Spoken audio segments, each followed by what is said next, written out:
Hello दोस्तों, कैसे हैं आप सभी। स्वागत है आप सभी का हमारे यूट्यूब चैनल में। और आप देख रहे हैं हमारी जीके सीरीज को। हमारी पिछली क्लास परिवहन के ऊपर थी, जिसमें हमने सड़क परिवहन, रेल परिवहन को पढ़ लिया था। और आज हम शुरू करने जा रहे हैं वायु परिवहन। वायु परिवहन जिसमें कि हम समझेंगे कि कैसे हमारे देश में वायुयान की सेवा शुरू हुई, और साथ ही हमारे देश के कुछ प्रमुख हवाई अड्डों के बारे में भी समझेंगे। तो आइए शुरू करते हैं हम हमारी अच्छी क्लास।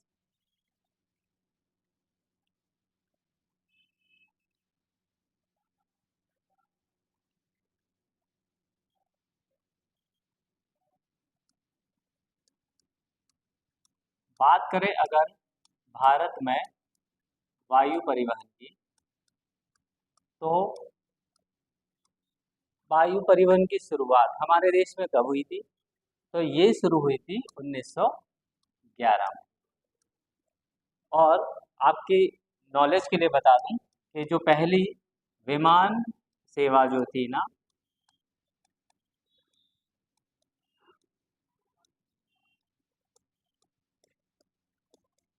वो एक डाक सेवा थी। मतलब पोस्ट ऑफिस ने इसको इस्तेमाल किया था विमान के तौर पे। और 1911 में इसका पहली बार इस्तेमाल किया था। और जगह की अगर हम बात करें, तो जो हमारा इलाहाबाद, जैसे आज हम प्रयागराज कहते हैं, यहाँ से इसी के पास में स्थित जो जगह है नैनी, यहाँ तक ये सेवा हुई थी, जो कि कुल 8 किलोमीटर की है। तो ये सिर्फ एक शुरुआत थी हमारी विमान सेवा की भारत में। आगे चलकर फिर भारत में कुछ प्रमुख एयरलाइंस जो हैं वो भी बनी। तो समझ लेते हैं कि वो कौन कौन सी एयरलाइन है जो कि शुरू में जिन्होंने हमारे लिए विमान सेवा उपलब्ध की थी। विमान सेवा जो है वो आज भी बहुत ही कम प्रतिशत लोग उसका इस्तेमाल करते हैं, बहुत महंगी होने की वजह से। और इतनी ज़्यादा एयरलाइंस, जैसे कि जितने की वर्तमान समय में हम आज देख रहे हैं, आज कई सारी एयरलाइंस है, आम आदमी तक उनकी पहुंच है। लेकिन अभी भी कुछ एयरलाइंस और कुछ प्रतिशत लोग जो हैं वो उनकी पहुंच से बाहर है। हमने जब परिवहन शुरू किया था, तो हमने पढ़ा था कि भारत में जो परिवहन है, सबसे ज़्यादा लोग जो है वो किसका इस्तेमाल करते हैं? सड़क परिवहन का, जो कि है हमारा 83%। उसके बाद आता है किसका? रेल परिवहन का, जिसे लगभग 9% लोग इस्तेमाल करते हैं। फिर आता है जल, जिसमें 2%। और वायु, जिसमें लगभग 6% लोग जो है वो परिवहन के तौर पे इसका इस्तेमाल करते हैं। तो जैसे कि हम देखें कि जल से ज़्यादा वायु परिवहन का इस्तेमाल किया जाता है, क्योंकि जल परिवहन में बहुत ही कम लोग एक स्थान से दूसरे स्थान पर जाने के लिए इसका इस्तेमाल करते हैं। जल परिवहन का ज़्यादातर इस्तेमाल व्यापारिक दृष्टि से अपने सामान को औद्योगिक तौर पे और अपने उद्योगों के सामान को दूर दराज तक भेजने के लिए इसका इस्तेमाल किया जाता है, इसलिए परिवहन में इसका इस्तेमाल कम किया जाता है। बात करें वायु परिवहन की, तो ऐसे लोग जिनके पास पैसा तो है लेकिन समय नहीं है, तो वो अपने समय को बचाने के लिए इस सेवा का इस्तेमाल करते हैं। लेकिन फिर भी हम बाकी परिवहन से देखें तो इसका प्रतिशत उतना नहीं है। तो हम बात करते हैं कुछ प्रमुख एयरलाइंस की, जो कि शुरुआत में जिन्होंने हमें इस सेवा को दिया था। तो पहली है हमारी टाटा एयरलाइन। टाटा एयरलाइंस जो है, इसने सबसे पहले विमान सेवा भारत में शुरू की थी। बात करें अगर इसकी स्थापना की, तो 1932 में ये एयरलाइन स्थापित हुई थी, टाटा एयरलाइंस। और बाद में फिर इसी एयरलाइंस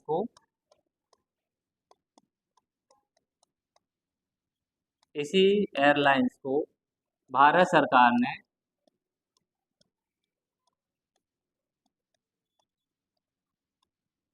1946 में अधिग्रहित कर लिया था।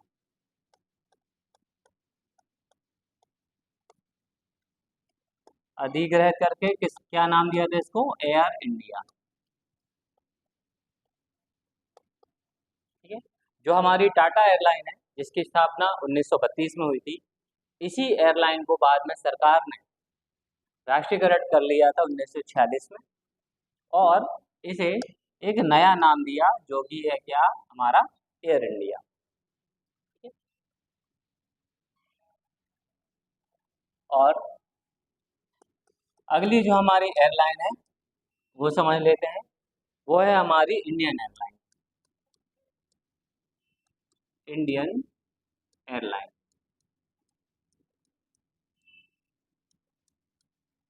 जो कि 1953 में बनी हुई थी। ये जो इंडियन एयरलाइन आप देख रहे हैं, और इससे पहले हमने पढ़ी थी कौन सी? Air India. ठीक है। एयर इंडिया क्या थी? टाटा एयरलाइन जो है, टाटा एयरलाइन को ही बाद में जब सरकार ने अपने अधिग्रहण में मिला लिया, तो ये बन गई एयर इंडिया। और एक और अगली एयरलाइन जो स्थापित हुई है, इंडियन एयरलाइन। तो ये दोनों में क्या है अंतर? कि इंडियन एयरलाइन जो है, ये एयरलाइन भारत के अंदर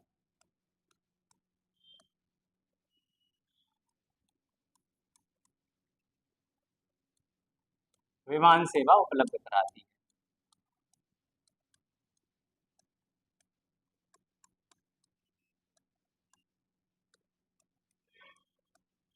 मतलब जो हमारी घरेलू उड़ान होती है, जिन्हें हम डोमेस्टिक फ्लाइट भी कहते हैं। डोमेस्टिक का मतलब होता है कि आप अपने देश में ही किसी भी एक स्थान से दूसरे स्थान पर जा रहे हैं, तो ऐसी इस समय में मतलब आपको कौन सी एयरलाइन लेनी पड़ेगी? Indian airline. लेकिन जो एयर इंडिया रहती है, तो यह एयरलाइन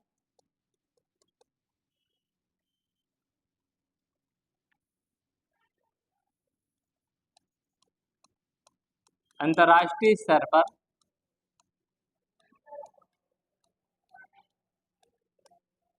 विमान सेवा उपलब्ध कराती है।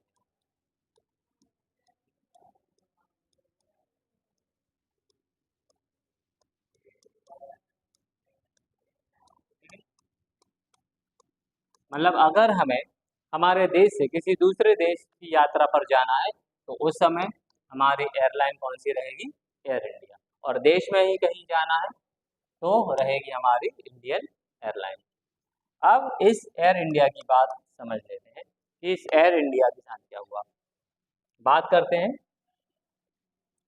2022 की। ठीक। तो पूरा लिख लीजिए, 27 जनवरी 2022। तो इस समय क्या हुआ कि ये हमारी एयर इंडिया है, एयर इंडिया में क्या हो रहा था? एयर इंडिया में लगातार हो रहा था घाटा।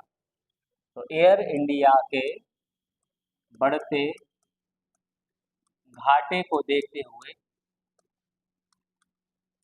अच्छा अब ये घाटा क्यों हो रहा है भाई, आप ये बताइए कि लोग विमान में, लोग एयरपोर्ट पर जाएंगे, अगर वो किसी फ्लाइट में बैठ रहे हैं तो एक बार बैठेंगे, दो बार बैठेंगे, ज़्यादा से ज़्यादा महीने में 4 या 5 बार बैठेंगे, बार बार तो बैठ नहीं पाएंगे।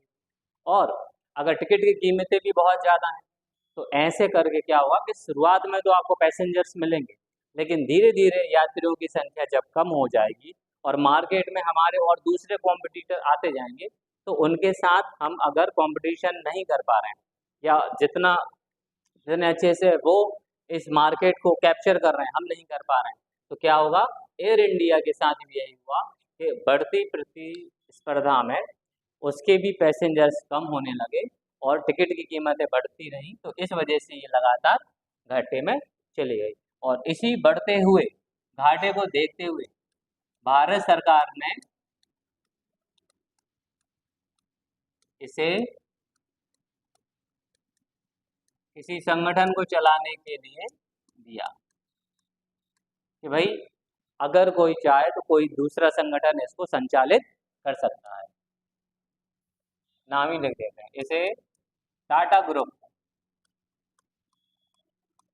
ग्रुप को पुनः संचालित करने के लिए दे दिया गया।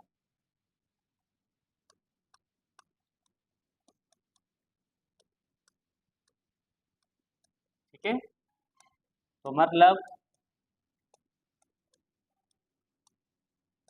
पहले से जो हाँ टाटा एयरलाइन थी, 1946 में भारत सरकार ने उसे एयर इंडिया बना दिया था।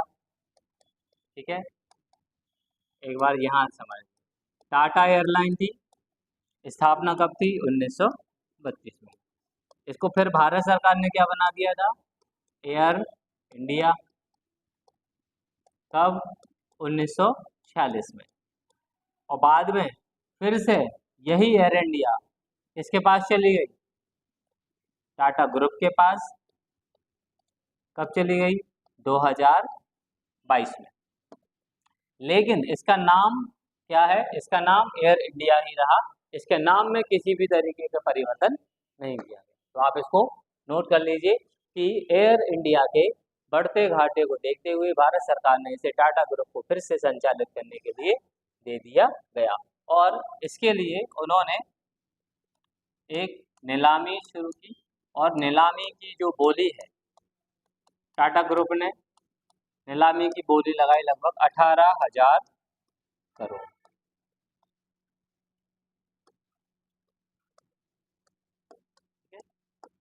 तो पूछ सकते हैं ये आप मतलब ऐसा एग्जाम में कभी पूछ रहे कि टाटा ग्रुप ने कितने करोड़ रुपए में एयर इंडिया को खरीदा, तो आंसर होगा 18,000 करोड़। या फिर भारत सरकार ने टाटा ग्रुप को या किस ग्रुप को एयर इंडिया संचालित करने के लिए दी है, आंसर हो जाएगा टाटा ग्रुप। ठीक है, चलिए आगे बढ़ते हैं। अब ये तो थे हमारे विमान सेवा के बारे में कि कैसे हमारे देश में विमान सेवा शुरू हुई, और कुछ कौन कौन सी प्रमुख एयरलाइन है इन्हें हमने समझा।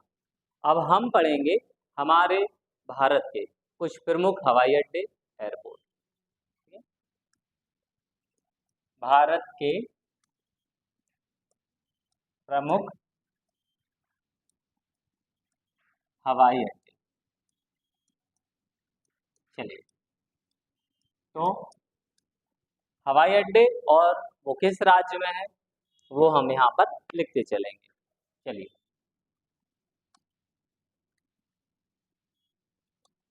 चलिए शुरू करते हैं हमारा पहला हवाई अड्डा।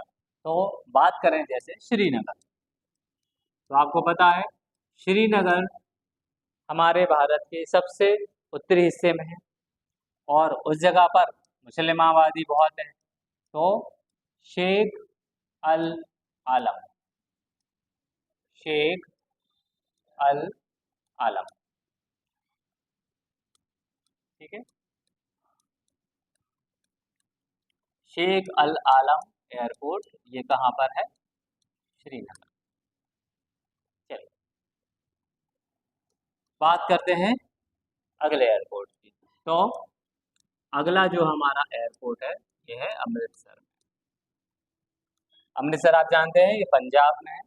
और बात करें तो अमृतसर शहर को किस गुरु के द्वारा बसाया गया? अमृतसर शहर की स्थापना किस गुरु ने की थी? सिखों के 10 गुरु हैं ना, तो उनमें से जो हमारे चौथे गुरु हैं गुरु रामदास द्वारा अमृतसर शहर स्थापित किया। ठीक है,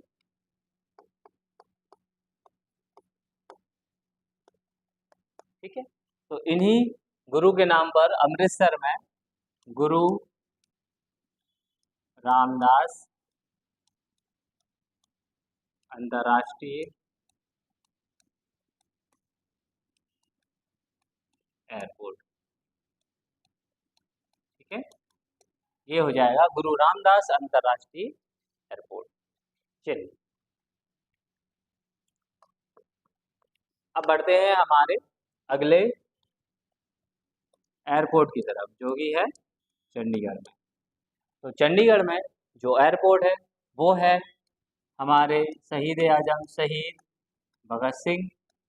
और आप जानते ही हैं कि 23 मार्च 1931 को राजगुरु सुखदेव और भगत सिंह को फिरोजपुर की जेल में क्या दे दी गई थी, फांसी दे दी गई थी, और इसी वजह से उनको शहीद आजम हम कहते हैं। तो शहीद भगत सिंह एयरपोर्ट जो है ये कहाँ पर है, ये हमारा चंडीगढ़ में। तो एक बार रिवीजन कर लेते हैं।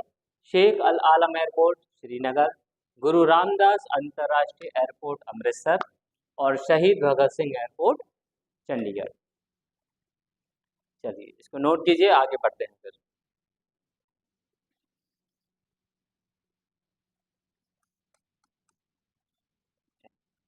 अब हमारा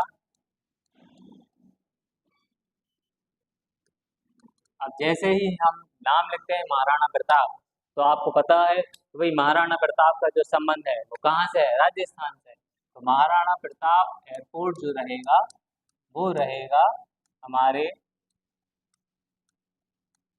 मेवाड़ की राजधानी उदयपुर। उदयपुर जो है इसे झीलों की नगरी भी कहते हैं, और साथ में अपने सफ़ेद संगमरमर की वजह से और कई सारी सफ़ेद और बहुत खूबसूरत बिल्डिंग्स और मॉन्यूमेंट्स की वजह से इसे वाइट सिटी भी कहा जाता है। उदयपुर को एक तो कहते हैं झीलों की नगरी, और दूसरा सफ़ेद मार्बल की वजह से इसको वाइट सिटी भी कहा जाता है उदयपुर। चलिए बढ़ते हैं अगले शहर की तरफ, जो कि है हमारा अहमदाबाद। अहमदाबाद गुजरात का सबसे बड़ा शहर है, गुजरात की राजधानी है, ठीक है, गांधीनगर में। और साथ में यूनेस्को ने जो हेरिटेज सिटी जो डिक्लेयर किया है, वो भी किसको डिक्लेयर किया है, अहमदाबाद को। तो भारत की सबसे पहली अगर हेरिटेज सिटी की बात करें तो वो कौन सी है, वो है अहमदाबाद। और आपको पता ही है कि अगर गुजरात में किसी को अगर सबसे ज़्यादा माना जाता है जिसने हमारे पूरे भारत को एकजुट किया है, जो खंड खंड राजपूताना रियासतें थी उनको एकजुट किया है, उनको शामिल किया है, एक राष्ट्र बनाया है, अखंड होने से उसको अखंड किया है, तो वो है हमारे सरदार वल्लभ भाई पटेल।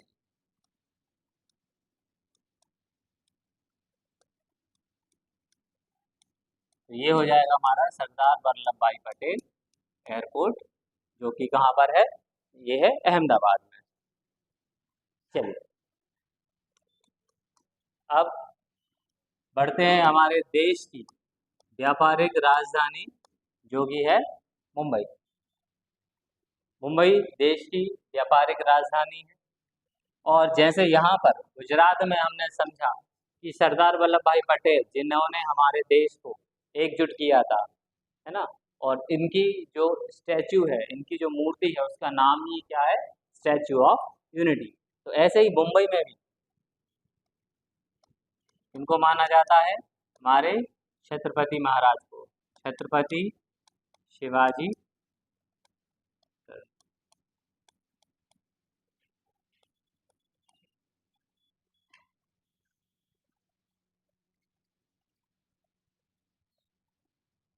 छत्रपति शिवाजी महाराज एयरपोर्ट, वो तो छत्रपति शिवाजी टर्मिनस तो वो स्टेशन है, छत्रपति शिवाजी महाराज एयरपोर्ट कहाँ पर है, ये है मुंबई में। चलिए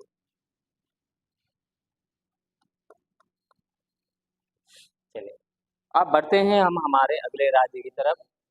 मुंबई के बाद आएगा आपका गोवा, लेकिन उसके पहले एक और एयरपोर्ट जो कि महाराष्ट्र में ही है, वो है भीमराव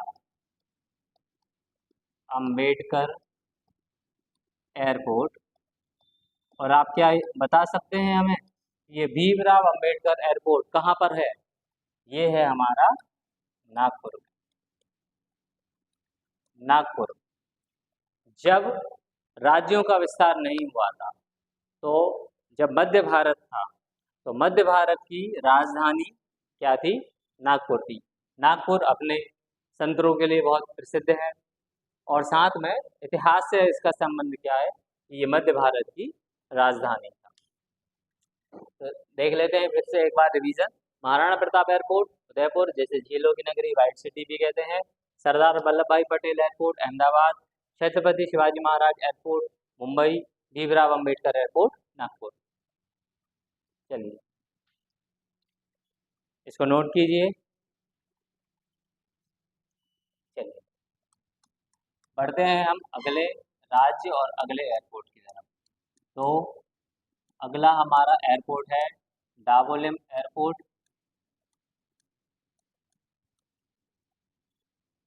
जो कि गोवा में है। और गोवा में एक और एयरपोर्ट है जिसको हम बोलते हैं मोपा। अब ये मोपा क्या है? तो आपको पता हो कि गुजरात के पूर्व सीएम जो है, जिनका निधन हो गया है, जो थे हमारे मनोहर पर्रिकर, उन्हीं के नाम पर इस एयरपोर्ट का नाम दिया है मोपा, मनोहर पर्रिकर एयरपोर्ट। ठीक है, तो ये दोनों ही एयरपोर्ट गोवा में है। चलिए अब बात करते हैं अगले अगले एयरपोर्ट की, जो कि कहाँ पर है? बेंगलोर में। और बेंगलोर के एयरपोर्ट का नाम है कैंपगोड़ा एयरपोर्ट। ठीक है,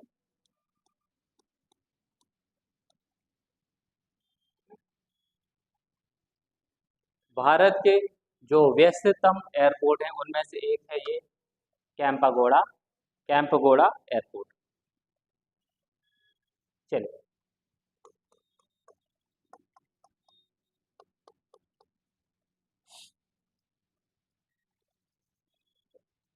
अब समझते हैं हम।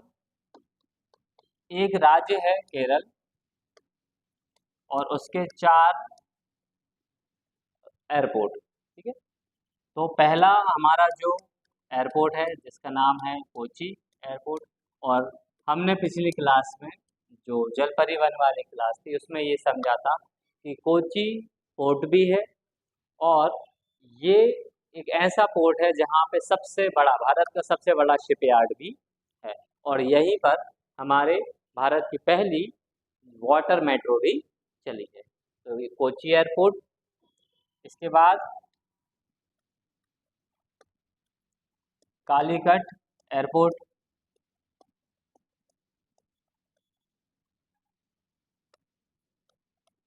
कन्नूर एयरपोर्ट, और आखिरी में जो केरला की राजधानी है तिरुवनंतपुरम एयरपोर्ट। ठीक, ये थे कुछ प्रमुख एयरपोर्ट जो कि केरल राज्य में। Kochi airport, Calicut airport, Kannur airport और तिरुवनंतपुर एयरपोर्ट। ठीक है, बाकी ऊपर के डेवलम एयरपोर्ट गोवा में, मोपा जिसे हम मनोहर पर्रिकर एयरपोर्ट भी कहते हैं, ये भी गोवा में, और कैंपगोड़ा एयरपोर्ट बेंगलोर में। चलिए इनको लिख लीजिए, फिर बढ़ते हैं हम आगे। चलिए अब लेके चलते हैं आपको तमिलनाडु की राजधानी चेन्नई। और साउथ में आपने देखा होगा कि कोई भी बड़ा भाई है तो उसको हम क्या बोलते हैं? अन्ना। तो यहाँ के एयरपोर्ट का भी नाम क्या है? अन्ना एयरपोर्ट। ठीक, चेन्नई में कौन सा एयरपोर्ट है? अन्ना एयरपोर्ट।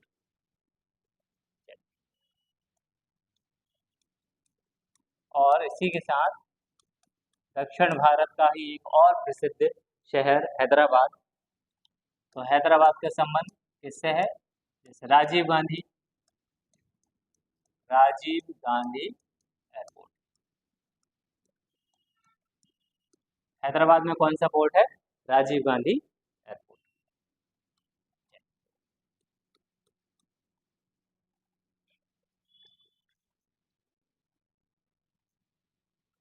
अब चलते हैं हम उड़ीसा। उड़ीसा में जो शहर है, उड़ीसा की राजधानी भी है भुवनेश्वर। तो वहाँ पे जो एयरपोर्ट है वो है बीजू पटनायक। बीजू पटनायक एयरपोर्ट। अन्ना एयरपोर्ट चेन्नई में, राजीव गांधी एयरपोर्ट हैदराबाद और बीजू पटनायक एयरपोर्ट भुवनेश्वर। अब बात करते हैं अगले एयरपोर्ट की। ये है हमारा नेताजी सुभाष चंद्र बोस।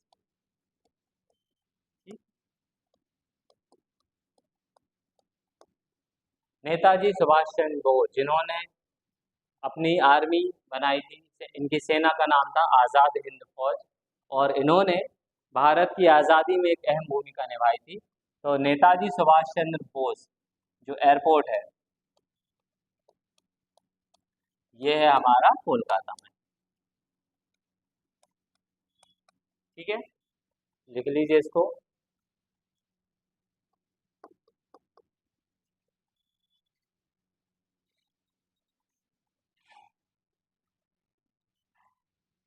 और अगला हमारा एयरपोर्ट है कुशोक वाकला रिम्पोछे। ठीक है, ये एक बौद्ध भिक्षु हैं, उनके नाम पर ये एक एयरपोर्ट है, और ये कहाँ पर है? लेह में। और ये हमारा भारत का सबसे ऊंचाई पर स्थित एयरपोर्ट है। सबसे ऊंचाई पर स्थित एयरपोर्ट। ठीक,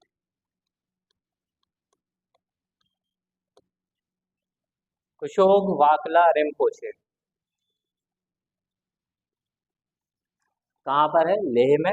और लेह में स्थित होने की वजह से इसे भारत का सबसे ऊंचाई पर स्थित एयरपोर्ट कहा गया है। चलिए अब बात करते हैं देहरादून। देहरादून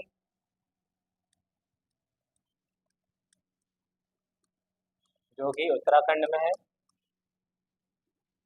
और यहाँ पे जो एयरपोर्ट है, अंग्रेजों के शासन की वजह से यहाँ पे जो एयरपोर्ट है उसका नाम भी थोड़ा अलग ही है, जॉली ग्रैंड एयरपोर्ट। ठीक, जॉली ग्रैंड एयरपोर्ट कहाँ पर है? देहरादून में। चलिए अब बढ़ते हैं हमारे देश के पूर्व प्रधानमंत्री जिनका नाम है चौधरी चरण सिंह। चौधरी चरण सिंह एयरपोर्ट ये कहाँ पर स्थित है? तो चौधरी चरण सिंह एयरपोर्ट स्थित है हमारा उत्तर प्रदेश की राजधानी लखनऊ में।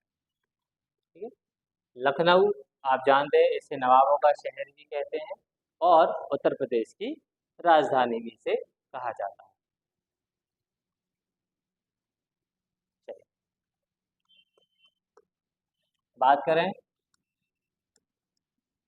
अगला एयरपोर्ट लाल बहादुर शास्त्री। लाल बहादुर शास्त्री एयरपोर्ट। तो लाल बहादुर शास्त्री एयरपोर्ट जो है ये कहाँ पर है? ये है बनारस, वाराणसी।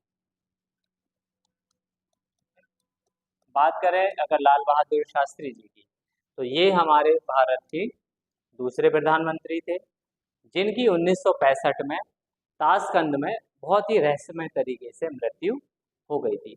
और इनकी याद में हम कौन सा दिवस मनाते हैं? किस तारीख को मनाते हैं? आप बता सकते हैं मुझे? कि इनका जन्मदिन कब पड़ता है और उस दिन को किस दिन के रूप में याद किया जाता है। तो इनका जन्मदिन पड़ता है 2 अक्टूबर। जी हाँ, जिस दिन गांधी जयंती रहती है उसी दिन इनका जन्मदिन पड़ता है और उस दिन को हम बोलते हैं किसान दिवस। इनके जन्मदिन को किसान दिवस के रूप में मनाया जाता है। तो लाल बहादुर शास्त्री एयरपोर्ट ये है हमारा बनारस। चलिए आगे बढ़ते हैं। तो यूपी में एक और शहर है कुशीनगर एयरपोर्ट। इस कुशीनगर का जिक्र हमने किया था जब हम रेल परिवहन पढ़ रहे थे। सॉरी, उस समय गोरखपुर था, कुशीनगर नहीं था। कुशीनगर गोरखपुर का हमने जिक्र किया था कि गोरखपुर में भारत का सबसे लंबा रेलवे प्लेटफॉर्म, उससे पहले सबसे लंबा रेलवे प्लेटफॉर्म का जो नाम था वो खड़गपुर स्टेशन के नाम पे था, बाद में वो गोरखपुर बन गया। और अभी साउथ में जो एक स्टेशन है जिसका नाम है हुबली जंक्शन, वहाँ पे भारत का सबसे लंबा रेलवे प्लेटफॉर्म बना गया है। तो कुशीनगर एयरपोर्ट, शहर का नाम कुशीनगर।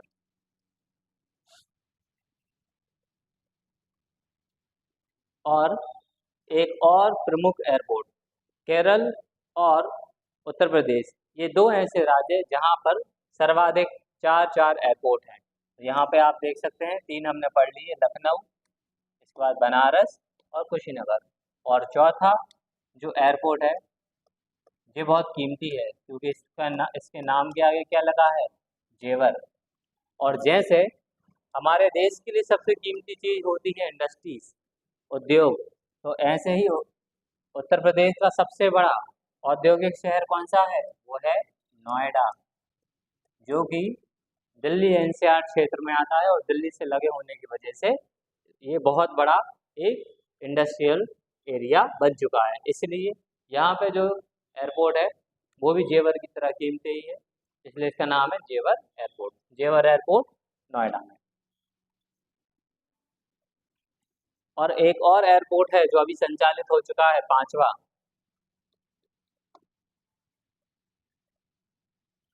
यही लिख देते हैं नई जगह, पांचवा एयरपोर्ट महर्षि वाल्मीकि एयरपोर्ट। और क्या आप बता सकते हैं कि ये महर्षि वाल्मीकि एयरपोर्ट कहाँ पर है? ये है हमारे श्री राम की भूमि अयोध्या धाम में, महर्षि वाल्मीकि एयरपोर्ट अयोध्या। चलिए अब बढ़ते हैं अगले।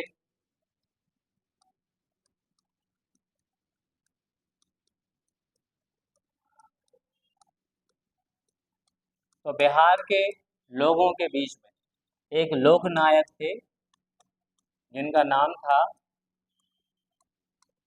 जयप्रकाश नारायण। इन्हें लोक नायक भी कहा जाता था। तो इन्हीं के नाम पर पटना का जो एयरपोर्ट है उसका नाम पड़ा जयप्रकाश नारायण एयरपोर्ट। ठीक है, जयप्रकाश नारायण एयरपोर्ट पटना। और अगर आप जानते हो रांची, रांची कहाँ पर है भाई? ये झारखंड में है। और झारखंड जो है वो एक आदिवासी बहुल प्रदेश रहा है और उन्हीं आदिवासियों में एक बिरसा मुंडा जो है ये थे जिन्होंने अंग्रेजों से आज़ादी के समय लड़ाई लड़ी थी। तो इसीलिए रांची के एयरपोर्ट का नाम भी है एयर बिरसा मुंडा एयरपोर्ट। ठीक है, आदिवासी जनजाति के लोग बिरसा मुंडा को अपना एक मसीहा मानते थे जिन्होंने उनको उनके भलाई के लिए अंग्रेजों से लड़ाई लड़ी और अपना एक नाम बनाकर क्या हुआ, अपना एक बहुत बड़ा नाम जनजातियों के बीच में बनाया। तो बिरसा मुंडा एयरपोर्ट कहाँ पर? रांची, झारखंड में। चलिए अब बात करते हैं अगले एयरपोर्ट की। तो ये है हमारे स्वामी विवेकानंद एयरपोर्ट। और बात करें अगर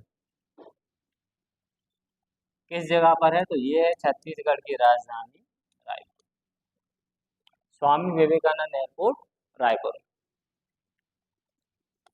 ठीक है, चलो अब बता रहे हैं हम इंदौर शहर 7 सालों से भारत में स्वच्छता के मामले में नंबर 1 स्थान पर रहने वाला शहर इंदौर शहर और यहाँ की देवी अहिल्याबाई होलकर, होलकर साम्राज्य की देवी अहिल्याबाई एयरपोर्ट। तो देवी अहिल्याबाई एयरपोर्ट कहाँ पर स्थित है? इंदौर में। तो एक बार रिवाइज कर लेते हैं। महर्षि वाल्मीकि एयरपोर्ट अयोध्या में, जय प्रकाश नारायण एयरपोर्ट जिन्हें लोकनायक भी कहते हैं ये पटना में, बिरसा मुंडा एयरपोर्ट रांची में, स्वामी विवेकानंद एयरपोर्ट रायपुर, देवी अहिल्याबाई एयरपोर्ट इंदौर और मध्य प्रदेश का एक और राजा भोज एयरपोर्ट जिनके नाम पर एक शहर बचा। भाई राजा भोज के नाम पर कौन सा शहर बचा? राजा भोज के नाम पर कौन सा शहर बनाया गया? भोपाल। इसे भी झीलों की नगरी कहा जाता है और मध्य प्रदेश की राजधानी भी है। चलिए अब बात करते हैं देश की राजधानी दिल्ली की। दिल्ली में है इंदिरा गांधी एयरपोर्ट। अब ये तो याद रखने में भी आसान है भाई। हमारी जो पूर्व प्रधानमंत्री है इंदिरा गांधी, वो कहाँ रहती थी? दिल्ली में। इन्हीं के नाम पर यहाँ के एयरपोर्ट का नाम भी क्या पड़ गया? इंदिरा गांधी। अब बात करते हैं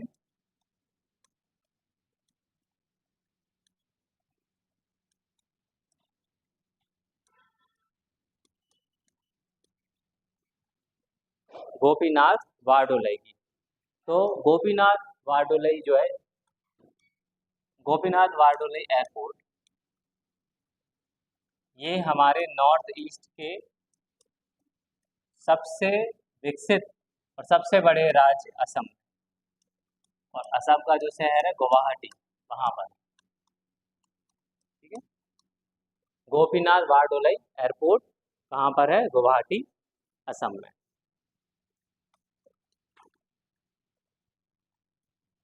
और आपको पता हो कि अंडमान और निकोबार जो है,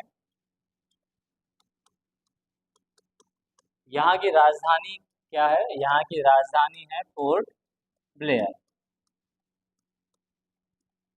और इसी पोर्ट ब्लेयर पर आज़ादी के समय एक जेल थी जिसका नाम था सेल्युलर जेल, और उस जेल में किस चीज़ की सज़ा दी जाती थी? काला पानी की सज़ा दी जाती थी। तो काला पानी की सज़ा जिन्हें 2 बार दी गई है वो है कौन? हमारे वीर सावरकर। तो इन्हीं वीर सावरकर के नाम पर यहाँ का जो एयरपोर्ट है उसका नाम है वीर सावरकर एयरपोर्ट। ठीक है, तो ये थे हमारे कुछ प्रमुख हवाई अड्डे। आपको ये क्लास कैसी लगी हो ये मुझे कमेंट सेक्शन में ज़रूर बताइएगा। मिलते हैं हम अगली क्लास में। धन्यवाद।